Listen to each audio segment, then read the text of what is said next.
Bine v-am găsit, dragi prieteni! Azi vă aduc o friptură de pomana porcului, rețeta soacrei, simplă, cu un gust natural, delicios al cărnii. Textura acesteia e moale și fragedă, un adevărat deliciu, servită cu murături și mămăliguță caldă alături. O rețetă de familie pe care o vom prepara împreună. Să începem!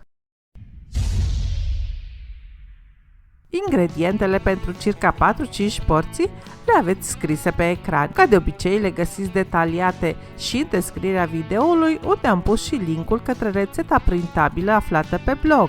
Pentru friptura de pomana porcului, noi folosim bucăți de pulpă, spată, piept de porc. Se pot pune și cârnați afumați proaspeți dacă aveți. Organe noi nu punem, căci le folosim în totalitate ca să preparăm caltaboși de casă. După cum vedeți, bucățile de carne tăiate, cuburi de 3-4 cm, le-am pus într-o cratiță încăpătoare, am adăugat piperul și sare după gust, o lingură de untură pe care i-am înlocuit cu 2-3 linguri de ulei și apă, cât să acopere cu un deget, 2, nivelul bucăților de carne. Am pus totul pe foc și am așteptat să dea în clocot, moment în care va începe să apară la suprafața lichidului o spumă pe care o vom aduna cu o sită până când nu se va mai forma deloc. Această spumă este formată din proteinele scurse în apă din carne.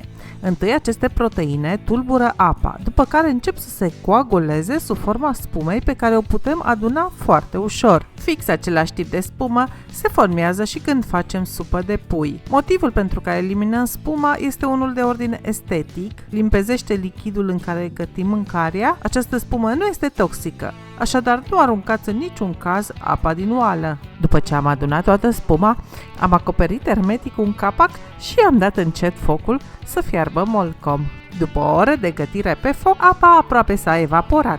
Am gustat carnea și am văzut că e gătită. Trebuie să fie fragedă, moale, să se desfacă ușor în fâșii. Timpul de fierbere poate varia în funcție de tipurile de carne folosite, dar și de vârsta animalului de la care provine carnea. De aceea, într-un final, cel mai sigur mod de a verifica dacă este gata e să gustăm și să verificăm dacă textura e cea care trebuie. Și acum, dacă apa a scăzut, putem gusta din lichidul din oală. Acesta e un bun indicator al gustului final al fripturii.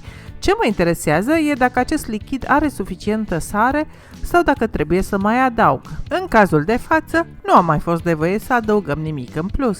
Când apa se va fi evaporat cu totul, vom mai ține carnea pe foc doar cât să se rumenească puțin. Observați în imagini cum deja carnea se gătește doar în grăsime. De acum avem mare grijă și amestecăm continuu, deoarece la acest moment mâncarea noastră se poate arde foarte ușor. Gata, am luat carnea de pe foc și deasupra cratiței prăzătoarea fină, 2 căței de usturoi, amestecând apoi pentru omogenizarea gusturilor.